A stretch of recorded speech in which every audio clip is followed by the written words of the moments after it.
Magandang hapon mga brother. So, ang nakikita niyong profile ngayon ay 15 inches blade. 15 inches blade. Dinahong palay. Blade profile. And sa scabbard naman guys, langka, tigas ng langka yan, ayun. Tigas ng langka talaga yan. Ito yung sinasabi ko dun sa last video na hindi naka-abol guys sa time limit. So magiging available to. And yung presyo baka iparehas ko na lang din 5,850. Parehas lang dun sa napag-usapan. Willis yung steel niyan guys. And may iniba namin kaunti yung ukit, di ba? Iniba namin yung kaunti yung ukit and the symmetrical edge yung talas nito, asymmetrical edge, satin finish din, ayun. Yung spine niya ayan 7 to 8 mm yan. Yung tape may dumi-dumi pa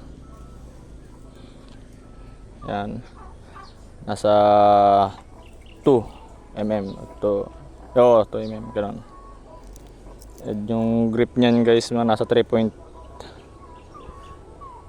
ata yung grip niyan. Pinaniki yung pommel niya, yung handles gawa sa sungay ng kalabaw.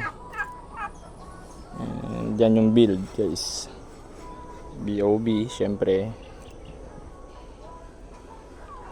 Pinapakita ko sa live nung pinapanday ito nung nag-TikTok live kami. So sa mga followers ko dito sa Facebook, paki-follow din yung account ko sa TikTok baka gusto niyo manood ng live. And sa YouTube yung mga subscriber ko, sa TikTok din guys, pa-subscribe din, pa-follow din ako sa TikTok. Kung gusto niyo manood ng live ng pagpanday, paggawa ng ganito, paggawa ng scabbard. So yun, sa may gusto guys, 5,850 parehas lang. Free shipping na din yun. Parehas ko lang din yun sa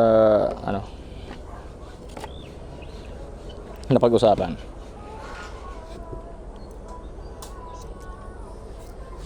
So walang